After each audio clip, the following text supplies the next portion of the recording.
Sir इसे देखिए, आपकी गाड़ी का टायर पंचर कर रहा है। ड्राइवर की हिम्मत कैसे हो रही मेरी गाड़ी का टायर पंचर करने की? इसको पता है कि मेरी आज इंपॉर्टेंट मीटिंग है। क्या कर रहा है ये? क्या कर रहा है? आपकी गाड़ी पंचर कर रहा हूँ ताकि आप अपनी मीटिंग में ना जा पाए। दिमाग खराब हो गया है तेरा? तुझे बहुत अच्छे से पता है कि आज सर की एक बहुत इंपॉर्टेंट मीटिंग है। तू उनका ड्राइवर है, तुझे उन्हें मीटिंग तक लेके जाना है और तू ऊपर से उनकी गाड़ी का टायर पंचर कर रहा है। दिमाग खराब हो गया है तेरा? आप तो बकवास बंद करिए, मैं आपसे बात नहीं कर रहा हूँ। पहले ना तमीज से बात कर। और क्या कर रहा है ये? तुझे पता है मेरी कितनी इंपॉर्टेंट मीटिंग है, मुझे करोड़ों की डील करने जाना है, लेकिन इसके बावजूद तूने ये सब किया? हाँ सर, ये जानते हुए मैंने ये सब किया क्योंकि मैं नहीं चाहता कि आप अपने उस मीटिंग में जाएं और वो करोड़ों की डील करें। मैं चाहता हूँ कि आपकी वो डील कैंसिल हो जाए ताकि आप सड़क पर आ जाएं। पागल हो गया है तू? सर तुझे कितना अच्छे से ट्रीट करते हैं, तुझसे अभी भी अच्छे से बात कर रहे हैं और तू बदतमीजी कर रहा है। और तू क्या चाहता है कि हमारे सर रोड पे आ जाए? पागल हो गया है तू? देखिए मैडम, आपसे डरता नहीं हूँ मैं, और नौकरी की धमकी ना किसी और को देना। यहाँ के अलावा ना कहीं और भी नौकरी कर सकता हूँ, आपकी नौकरी के सहारे नहीं पलता हूँ मैं। आप देख लीजिए, आपकी गाड़ी के ना चारों टायर पंचर कर दिए मैंने। मैं भी देखता हूँ कि आप मीटिंग में कैसे जाते हैं। अरे कोई मीटिंग नहीं करने दूंगा मैं आपकी। सर रहने देते हैं, इसके पीछे अपना टाइम वेस्ट नहीं करते। हमारी बहुत इंपॉर्टेंट मीटिंग है, हम तो किसी ना किसी तरीके से ना मीटिंग में चले ही जाएंगे, लेकिन वापस आके ना तुझे छोड़ेंगे नहीं। सर प्लीज आप चलिए। शाम में मिली मुझे। हाँ जाइए, डरता नहीं हूँ मैं आपसे। बताइए क्यों बुलाया आपने मुझे यहाँ पर? और मैं पहले ही कह चुका हूँ कि मुझे यहाँ नौकरी नहीं करनी। देख सन्नी, तमीज से बात करता उसका मतलब ये नहीं कि तू बदतमीजी से मुझसे बात करे। मेरी कंपनी में तू काम करता है, मैं तेरी कंपनी में काम नहीं करता। और यहाँ पे तुझे मैंने इसलिए बुलाया क्योंकि मुझे वजह जाननी है, तूने मेरे टायर की हवा क्यों निकाली। तेरी वजह से मुझे कितना नुकसान होगा तुझे पता भी है? मुझे सिर्फ वजह बता, क्या बात है? क्योंकि मैं चाहता हूँ कि आपको नुकसान हो। और सर आपको भी पता चलना चाहिए ना कि जब इंसान के हाथ में पैसे नहीं होते तो उसे कैसा लगता है। बस इसीलिए किया मैंने ये सब। और आप मेरे कोई बॉस वॉस नहीं है, डरता नहीं हूँ आपसे। कर लीजिए आपको जो करना है। देख बहुत हो गई है तेरी बदतमीजी। सर तुझसे तब से आराम से बात कर रहे हैं और तू उनसे बदतमीजी किए जा रहा है। बाहर भी तुझे समझाया था ना कि सर से इस तरीके से बात मत कर। सर आप इससे बात ही क्यों कर रहे हैं? इस जैसे लोग हमारी कंपनी में रहना डिजर्व नहीं करते हैं। इसे धक्के मार के यहाँ से बाहर निकाल दीजिए। रोड पे जाके भीख मांगेगा ना, कहीं और नौकरी नहीं मिलेगी, तब समझ में आएगी इसे वैल्यू। अरे हाँ हाँ मांग लूंगा भीख, क्योंकि आप जैसे लोगों के साथ ना मुझे भी काम करने को कुछ शौक नहीं है। और आपसे मैं बात नहीं कर रहा हूँ, तो अपना मुंह बंद करके ना चुपचाप खड़ी रहिए। बस मेरे ऑफिस के अंदर क्या लगा रखा है ये? शोर शराबा कर रहे हो, लड़ रहे हो, ये सब चलता है यहाँ पर? डिसिप्लिन नाम की कोई चीज है कि नहीं है? और सन्नी मुझे बस इतना जानना है कि तुमने ये सब किया क्यों? तुम्हें नौकरी छोड़ के जानी है, जाओ। मैं कोई ऐसा बॉस नहीं हूँ कि अपने यहाँ पे वर्कर को मैं रोक के रखूंगा, बोलूंगा नहीं तुम्हें काम करने की जरूरत है, तुम काम करो यहाँ पर। अगर जाने का मन है जाओ, तुम्हारा हिसाब किताब मैं कर दूंगा, लेकिन मुझे सिर्फ वजह जाननी है। पिछले 1 साल में तुमने आज तक मुझे कोई कंप्लेंट का मौका नहीं दिया है। कभी भी बदतमीजी से बात नहीं करी है। अचानक मेरे सामने ये सब रूड बिहेवियर करते हो तो मुझे कितना बुरा लगेगा। हमेशा तुम्हें अपने छोटे भाई की तरह मैंने माना है। तुम्हें किसी भी चीज की जरूरत हुई, एडवांस पैसों की जरूरत हुई, तुम्हारी हेल्प करी मैंने, ये दिन देखने के लिए। तुम्हें पता है आज तुम्हारी वजह से मैं एक इंपॉर्टेंट मीटिंग में नहीं जा पाया। करोड़ों का नुकसान हुआ कंपनी को, लेकिन उसके बावजूद मैं जा सकता था, लेकिन मुझे सिर्फ वजह जाननी थी। मेरे दिमाग में बस बात घूम रही थी कि सन्नी ने ऐसा किया क्यों। मुझे देखो ज्यादा बहस नहीं करनी, ना ज्यादा लड़ना है। तुम्हारा हिसाब किताब जितना भी होगा मैं तुम्हें दे के यहाँ से निकाल दूंगा। तुम्हारी मर्जी, तुम्हें यहाँ पे काम करना नहीं करना, लेकिन मुझे सिर्फ वजह जाननी है। मुझे वजह बताओ। सर आप हमसे क्या पूछ रहे हैं? आप इनसे पूछिए ना, ये जो मैडम आपके सामने खड़ी हैं। 3 महीने हो गए साहब हम यहाँ काम करते हुए, लेकिन 3 महीने से हमें हमारी तनख्वाह ही नहीं मिली है। जब भी हम मैडम के पास जाते हैं कि मैडम हमें हमारी तनख्वाह दे दीजिए, तो बहाना मार देती हैं, कहते हैं कंपनी लॉस में चल रही है, या आपने उनको पैसे नहीं भिजवाए हैं तो हमें हमारी तनख्वाह कहाँ से मिलेगी। साहब बस इसीलिए हमने ये सब किया, आपकी गाड़ी की हवा निकाली ताकि आप मीटिंग में न जा पाए और आपको करोड़ों रुपए का नुकसान हो जाए। तब आपको पता चले कि जब इंसान के पास पैसे नहीं होते तो कैसे अपना खर्चा चलाता है और क्या बीतती है उस पर। साहब आपको पता है 3 महीने से हमें हमारी तनख्वाह नहीं मिली है। उसकी वजह से हमारे बच्चे का स्कूल छूट गया, हमारी बीबी को घर घर जाकर नौकरी करनी पड़ रही है, दूसरों के बर्तन मांजने पड़ रहे हैं। इसलिए हमने ये सब किया। तो बताइए क्या गलत किया है हमने? और हमें नहीं लगता कि हमने कुछ भी गलत किया है।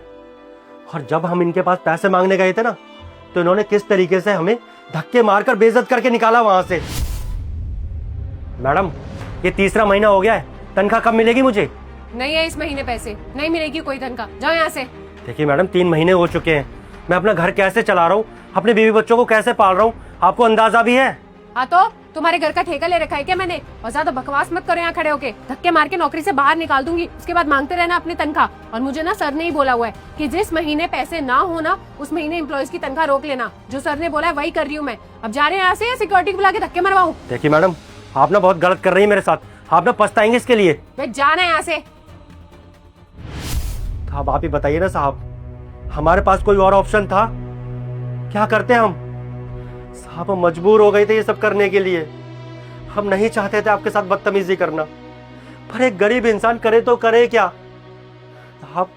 3 महीने बिना पैसों के अपना घर का गुजारा करना एक गरीब आदमी के लिए कितना मुश्किल होता है, आप तो समझ ही नहीं सकते ना।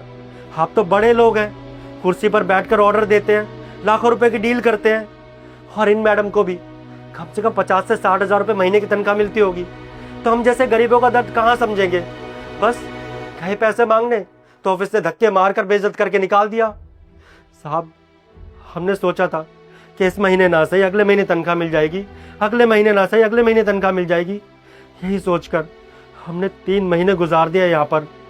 लेकिन जब हमारे हाथ में पैसे ही नहीं आ रहे तो हम क्या करते? क्या क्या बकवास कर रहे हो तुम? मैंने 3 महीने से तुम्हारी तनख्वाह नहीं दी है। देखिए सर, ये आपका ध्यान डाइवर्ट करने की कोशिश कर रहा है। नीचे इसने आपकी गाड़ी का टायर पंचर किया, इसकी वजह से हमारा करोड़ों रुपए का नुकसान हो गया। इसको लग रहा है अब आप इसको डांटेंगे या नौकरी से बाहर निकाल देंगे, इसीलिए आपका ध्यान डाइवर्ट करने के लिए सारी बात मेरे ऊपर डाल रहा है। और सर आप खुद ही बताइए ना, कौन सा एम्प्लॉय होता है जिसको 3 महीने तक तनख्वाह ना मिले और फिर भी वो अपना काम करता रहे? इतना महान कोई नहीं है सर। इसको इसकी तनख्वाह बराबर वक्त पे मिलती है और पूरे पैसे दिए जाते हैं। झूठ बोल रहा है ये। ठीक है, चलिए हम मान लेते हैं कि हम झूठ बोल रहे हैं। आप हर महीने हमें तनख्वाह देती है ना? कैसे देती है? ऑनलाइन? अगर आप हमें ऑनलाइन तनख्वाह देती है तो आपके पास ऑनलाइन ट्रांजैक्शन होगी, वो दिखा दीजिए ना सर को। और अगर आप हमें कैश देती है तो किसी न किसी वाउचर पे साइन करवाती होंगी, वो दिखा दीजिए। हम मान जाएंगे कि हम झूठ बोल रहे हैं। तुम जो भी बोल रहे हो सच बोल रहे हो?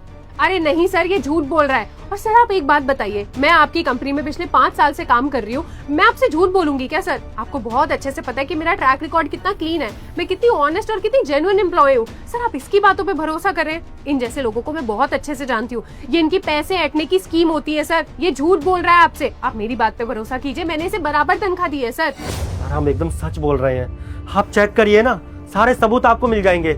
1 मिनट, मेरे ऑफिस में क्या चल रहा है मुझे नहीं पता, लेकिन हाँ एक तरीका है आजमाने का कि कौन सच बोल रहा है कौन झूठ बोल रहा है। तुमने सैलरी दी है ना, तो मेरे ऑफिस में तो हर जगह कैमरा फिटेड है। जहाँ पे तुमने कैश दिया होगा वो चीज़ मेरे सामने आ गई होगी, जहाँ पे तुमने साइन करवाएंगे वो भी सारी चीज़ें मेरे पास होंगी। तो एक काम करता हूँ, मैं CCTV फुटेज चेक कर लेता हूँ, उसमें सब दिख जाएगा कि कौन सच बोल रहा है और कौन झूठ। Let me check. 1 minute sir, CCTV camera check करने की जरूरत नहीं है, मैं आपको सारा सच बताती हूँ। ये बात सच है कि मैंने पिछले 3 महीने से इसकी तनख्वाह नहीं दी है, ये झूठ नहीं बोल रहा है। लेकिन सर मैं और क्या करती, मैं पिछले 5 साल से इस कंपनी में काम कर रही हूँ और इसे आए हुए सिर्फ 1 साल हुआ है। सर जब से ये आया ना कंपनी में, मैं बहुत ज्यादा इनसिक्योर फील करने लगी हूँ। आप ही जब देखो सनी सनी करते रहते हो सर। मेरी वैल्यू कम हो गई है इसके इस कंपनी में आने से, और जब मैं इसे अपना कोई पर्सनल काम करने को बोलती हूँ ना तो ये साफ मेरे मुंह पे मना कर देता है। और इसको ये हिम्मत ना सर आपके दिए हुए बढ़ावे से आती है। सर मैं नहीं चाहती थी कि ये इस कंपनी में और ज्यादा रहे, क्योंकि इसके यहाँ पे रहने से मेरी वैल्यू कम हो रही थी। इसीलिए सर पिछले 3 महीने से मैंने इसकी तनख्वाह नहीं दी है। मुझे लगा था अगर मैं इसे 3 महीने तक पैसे नहीं दूंगी तो ये खुद ही ये नौकरी छोड़ के चला जाएगा, लेकिन नहीं, 1 नंबर का ढीठ है ये। 3 महीने तनख्वाह ना मिलने के बावजूद भी यही खड़ा है। सर मुझे लगा था जब ये नौकरी छोड़ के चला जाएगा तो मुझे मेरी पोजीशन, मेरी वैल्यू वापस मिल जाएगी, लेकिन ऐसा नहीं हुआ सर। और सर मैं तो कहती हूँ आपने इसको कंपनी में रखा ही क्यों हुआ है? धक्के मार के बाहर निकालिए ना इसको। धक्के मार के निकालूंगा ऐश्वर्या, मैं बिल्कुल निकालूंगा, तुम्हारी बात मानूंगा मैं, लेकिन सन्नी को नहीं, तुम्हें इस पोजीशन से निकालूंगा। इसका एटीट्यूड तुम्हें है ना कि मैं कुछ भी कर सकती हूँ, मुझे कुछ पता नहीं चलेगा, इस कंपनी की ओनरशिप तुम्हारे हाथ में। मैडम आपकी जानकारी के लिए बता दूँ कि अभी भी यहाँ का ओनर मैं ही हूँ और मेरे डिसीजन सबसे ऊपर होंगे। और तुमने क्या लगा रखा है कि मैं सन्नी को ज़्यादा मानता हूँ, तुम्हें नहीं मानता। मेरे लिए सारे एम्प्लॉय, मेरे लिए सारे वर्कर्स सेम पोजीशन पे हैं, मैं किसी में भेदभाव नहीं करता। और सन्नी को मैं ज़्यादा प्यार इसलिए करता हूँ क्योंकि वो मेरी बात सुनता है, वो अपने काम से ज़्यादा एक्स्ट्रा एफर्ट देता है, एक्स्ट्रा काम करता है वो। इसलिए नहीं कि मैं उसकी सैलरी बढ़ा दूँ या फिर मेरे सामने नंबर बनाने की कोशिश कर रहा है, इसलिए कि उसका नेचर ही ऐसा है, हेल्पिंग नेचर है उसका। तुम्हें पता है रात में जब मैं से कॉल करता हूँ ना कि मुझे फलाना जगह जाना है, यहाँ पर जाना है, मुझे छोड़ देगा क्या, मैं से पूछता हूँ, लेकिन ये 5 मिनट के अंदर मेरे घर के नीचे खड़ा होता है। क्यों?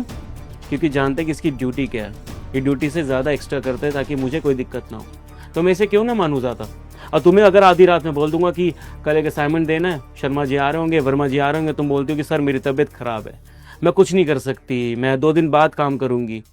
तुम बहाने ढूंढती हो, लेकिन ये बहाने नहीं ढूंढता, इसलिए मुझे ज़्यादा पसंद है इसका काम।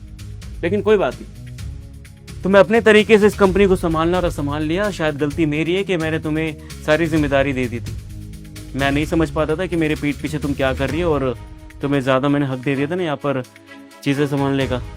एक काम करते ऐश्वर्या, तुम्हें जो भी मैंने रिस्पॉन्सिबिलिटीज़ दी थी ना इस ऑफिस की, तो सारी मैं आज छीनता हूँ, और आज के बाद मेरी कंपनी में काम करने की ज़रूरत नहीं है, कोई भी चीज़ बोलने की ज़रूरत नहीं है। तुम अपने रास्ते और मैं अपने रास्ते। सर आप कैसी बातें कर रहे हैं? आप इसकी वजह से मुझे कंपनी से बाहर निकाल रहे हैं, मेरी जॉब छीन रहे हैं। देखिए सर प्लीज ऐसा मत कीजिए। अच्छा ठीक है, मैं मानती हूँ कि मुझसे गलती हो गई है, आप बोलेंगे तो मैं इससे भी सॉरी बोल दूंगी, लेकिन प्लीज सर मुझे इस जॉब से बाहर मत निकालिए। इतनी जल्दी मुझे दूसरी जगह जॉब भी नहीं मिलेगी, मेरा करियर, मेरा फ्यूचर सब बर्बाद हो जाएगा। सर प्लीज मुझे जॉब से मत निकालिए, मुझसे गलती हो गई, I am very very sorry. मैं आगे से ऐसा कुछ भी नहीं करूंगी। ऐश्वर्या मैं यही चाहता हूँ कि तुम जब बाहर जाओगी, जॉब के लिए धक्के खाओगी, जब तुम्हारा नुकसान होगा, जिम्मेदारियाँ आएंगी ना, तब तुम्हें रियलाइज़ होगा कि तुमने कितनी बड़ी गलती करी है। शायद तुम्हारी ईगो हर्ट की वजह से किसी की ज़िंदगी ख़राब हो सकती थी। अगर ये सच्चाई मेरे सामने नहीं आती तो बेचारा ये नौकरी छोड़ के चला जाता, मुझे पता भी नहीं चलता, बिना पैसों के काम कर रहा था ये। उसे कितना बुरा लग रहा है ना, शायद मैं फील कर सकता हूँ, लेकिन तुम्हें कभी फीलिंग नहीं होगी ये। कोई बात नहीं, तुम 3-4 जगह कंपनी में ट्राई करना, वहाँ पे नौकरी पाना, और अच्छा होगा तुम्हारे लिए। Sir please. फाइल रखो और निकलो यहाँ से, जाओ।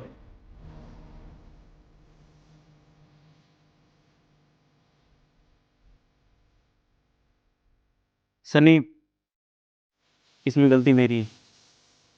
मैं नहीं जानता था कि मेरे पीठ पीछे यहाँ की मैनेजर तुम्हारे साथ ये सब कर रही है। अगर मैंने उसे सारी जिम्मेदारी नहीं होती, या फिर मैं ही देखता ना कि इसको कितनी सैलरी मिल रही है, टाइम पे मिल रही है नहीं मिल रही, तो तुम्हारे साथ ऐसा कुछ नहीं होता। देखो, मैं चीज़ें ठीक तो नहीं कर सकता, लेकिन हाँ एक चीज़ कर सकता हूँ कि तुम्हारी सैलरी तुम्हें तुम्हारे अकाउंट में दे सकता हूँ। देखो नुकसान मुझे भी हुआ आज, लेकिन मुझे सिर्फ वजह जाननी थी, क्योंकि मेरे सारे एम्प्लॉय सेम हैं। वो जो कुछ हुआ उसके लिए मैं माफ़ी मांगता हूँ आपसे। मैं आपके साथ बदतमीजी नहीं करना चाहता था, पर मेरे पास कोई और तरीका नहीं था। सीधे तरीके से आके बताता तो शायद आप यकीन नहीं करते मेरी बात का। समझ सकता हूँ, इंसान जब गुस्से में होता है तो कुछ भी कर बैठता है, लेकिन अब जो भी हो गया, मुझे नुकसान हो गया तो मैं उसे तो भरपाई कर लूँगा। लेकिन आइंदा अगर तुम्हारे साथ कुछ होता है ना, तो प्लीज़ ये तरीका मत अपनाना। डायरेक्ट मुझसे आगे बात करोगे तो मुझे ज़्यादा पसंद आएगा। Got it? जी सर, आगे से कोई भी बात होगी मैं सबसे पहले आपको ही बताऊंगा। ठीक है, एक काम करो यार, जो तुमने हवा निकाली है टायर की, उसे प्लीज़ बर्बाद हो, क्या पता मुझे निकलना हो सकता है ना। जी अभी चाहता हूँ।